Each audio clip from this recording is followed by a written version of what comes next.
international news, the president of Ecuador has declared war on the country's drug cartels after shocking video emerged this week depicting armed gunmen storming a live TV network broadcast and holding the anchors and crew hostage.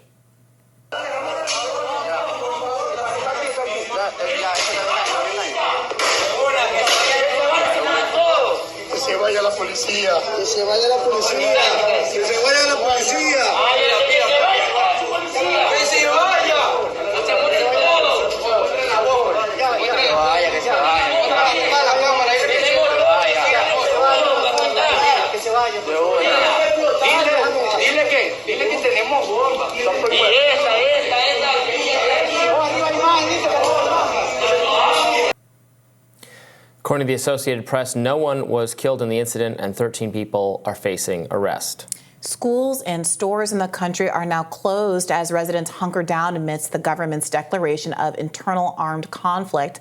President Daniel Noboa also designated 20 drug gangs as terrorist groups, giving the Ecuadorian military authorization to neutralize them within the bounds of international humanitarian law.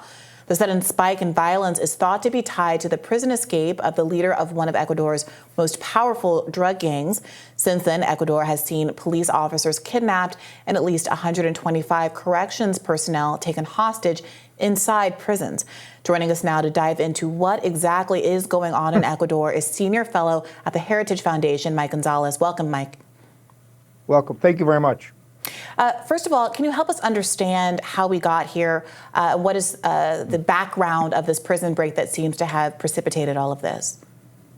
Well, the transnational crime organizations have been taking over Ecuador for some time now. Let's not forget that last August, they assassinated the leading presidential candidate, Fernando Villavicencio, which is what led to Daniel Noboa's victory in elections last year. He's a new president. It's not clear to me what kind of president he is. He's sidelined his vice president, whom I met and who was very good, but he has not been able to control the transnational organizations, one of which, the Choneros, which is the one that took over the TV station, is apparently controlled by the Sinaloa cartel in Mexico. But it's a confluence of all bad actors, Ecuador, unfortunately. It's got Albanian mafias, it's got China, it's got Iran involved in there, it's got Hezbollah, it's a nexus between the Marxist left, the drug cartels, and China, but a lot of other bad actors that are unfortunately just joining forces in Ecuador. What is going on the streets now? We just read reports of people staying home, schools closing, all that sort of thing. Is there a sense that the kind of law and order in the country is itself coming apart at this moment? Yes, I'm afraid that it very much is. Let's not forget that this happened at it was a televised event, but it also happened at universities. It's happening in the prison system. There are apparently explosions across the country. We can only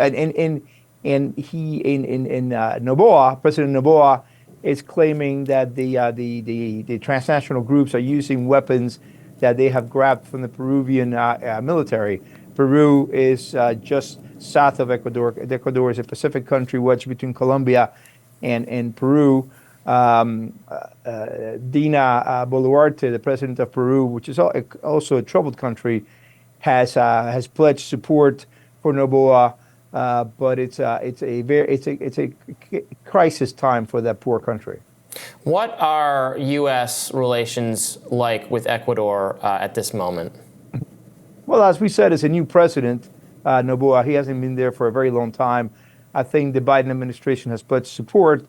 The Biden administration's policies towards Latin America have not really helped. They have, for example, we have befriended Gustavo Petro, the president of Colombia, just north of Ecuador, who himself is a former terrorist for M19, a terrorist group that is Marxist and is associated also with the drug cartels.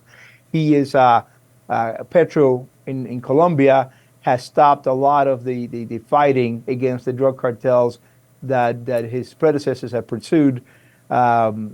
we no longer have an air base in Ecuador. The previous president, Rafael Correa, did not sign the lease in 2019. In fact, the Choneros gang that took over the TV station come from Manta, which is the area where we have an air base. We used to have an air base. So we had an air base that was used for drug interdiction. Now it's being used to facilitate the shipment of drugs from the port of Guayaquil to Antwerp in Europe and here to the U.S. Again, it's I'm afraid the White House and the State Department are not helping here, but I don't see how even they could. It's just a bad situation. When you say they're not helping, what would you like to see them doing an alternative to address the capitalist drug cartels who've taken over the country? Well, we could stop befriending these regimes like in Colombia or in Brazil with Lula da Silva, who are, Lula da Silva, the president of Brazil, himself was in prison until last year for corruption. But we have embraced him. We have embraced Petro. We have embraced Boric in Chile. We should try to befriend American-friendly regimes like Milei. Instead, we're giving him the Heisman, like we gave Giammattei in Guatemala, another pro-American president. Noboa, again, it's hard to say where he is right now. You hear different things, but our policy towards Latin America has not. We have embraced bad guys and given people who, like Milei, Biden took like 5 days to call Milei and congratulate him after he won resoundingly the presidential election.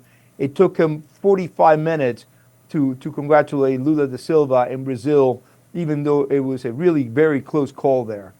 Many of our viewers might be surprised to hear you endorse the imprisonment of Lula. Of course, he was the leading presidential candidate before his opponent trumped up corruption charges against him and had him imprisoned. As we look at what's going on here in the United States of America, where many people feel like the politicized attack on Donald Trump is an undermining of our democratic systems, do you believe that that was an appropriate way to oust your political opponent, to take pretextual corruption charges and literally imprison him? Well, I agree with the latter part of what you said. I disagree with the first part. I'm not no, I haven't seen anything to say that Lula was imprisoned for political reasons. In fact, he was let out on a technicality. He is, and by the way, Lula does not like the United States. He is not America friendly.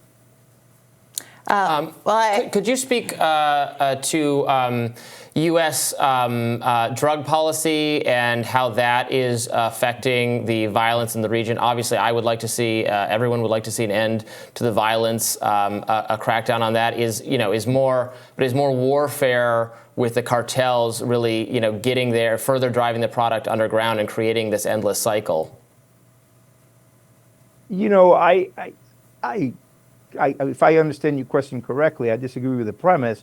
The president of Mexico, don't forget, the Mexican cartels are behind the Ecuadorian cartels. The Mexican cartels are the really big ones. They control swaths of Mexico. The president of Mexico, Andrés López Obrador, has not pursued a war against them. He has a policy of abrazos, no balazos, and hugs, not bullets. That has not turned out well. And of course, we have an open border with Mexico. We have, nobody knows really, but an estimated between 8 million and 10 million people who have come across the border, which is really just open over the last 3 years. It is estimated that a lot of the fentanyl that is being used in our streets and killing our people come through this open border. I myself have been on the border. I have been told by people this is where the gangs bring the fentanyl across the Rio Grande. I haven't seen the gangs, but I've been told this is the place, one of the places where they do it. So, it's not just that we have a demand in this country that we haven't really done much about. It's that we facilitate, by having an open border, the entry of these drugs. Mr. Gonzalez, thank you so much for joining us today. We appreciate it. Thank you very much.